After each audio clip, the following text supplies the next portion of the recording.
Hello everyone, in this tutorial we'll see how to install JioTV Go on Windows. So first let's go to the get started page here. This is the documentation. This is the URL you guys have to come to. Now let's go to the get started page and here scroll down and you will see the Windows installation script here. So simply copy this and open a terminal. It can be a Windows terminal or you guys can also open PowerShell terminal as well. So here simply say this terminal, right click on the start menu, and here you can either right click on your mouse or simply press Ctrl V. So paste it and press enter. Now this will automatically download the exe file for JioTV Go depending on your architecture. This will be all handled automatically by the script. Now wait for the installation to complete.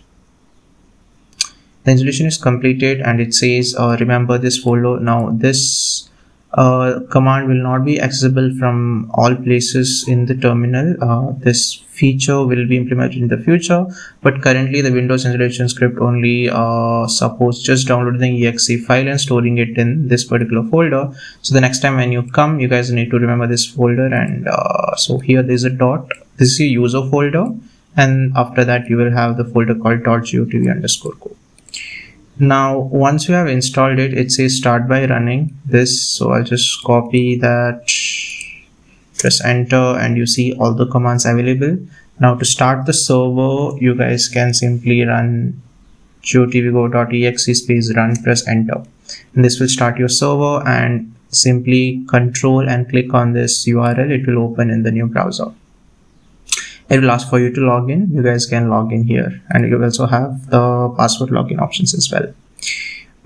Now coming to the basic features of what I'll just show you through the command line. So if you just say jiotvgo.exe help, you will see all the commands. Now if you want how this command works, simply say run space help. It will show all the options and it will have a small explanation at the side, path to config file, etc, etc.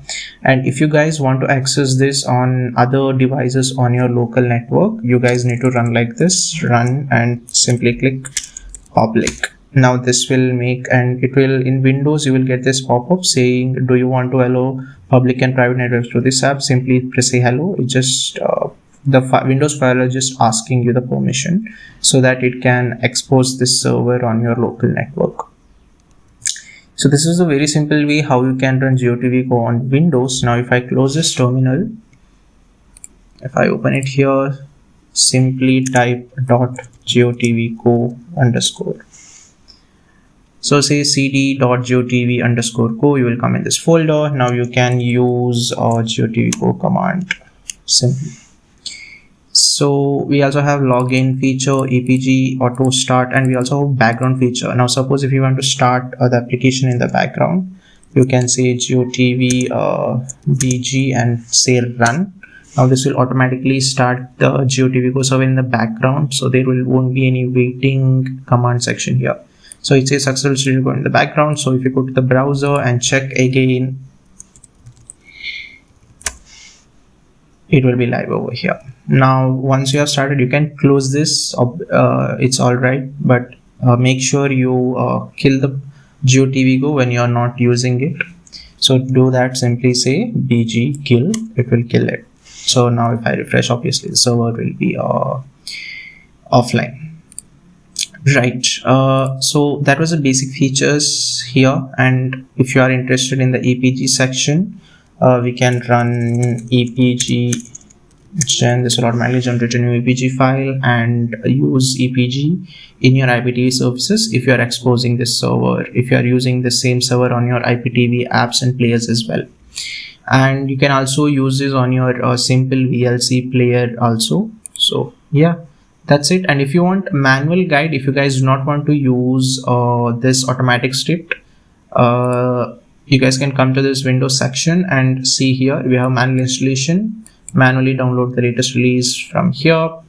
So if you go to this table over here, you have this under Windows, you have 32-bit operating system, the traditional AMD 64, and yeah, the RAM 64, which doesn't matter. So most of you will be running this AMD 64 because this is the common architecture.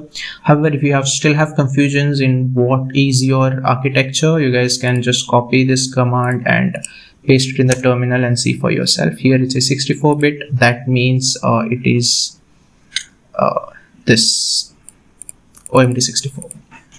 Right, so that was a very basic tutorial for Windows. So if you have any further questions and issues, reach out to us on Telegram. You can join our group by clicking this link. Thank you.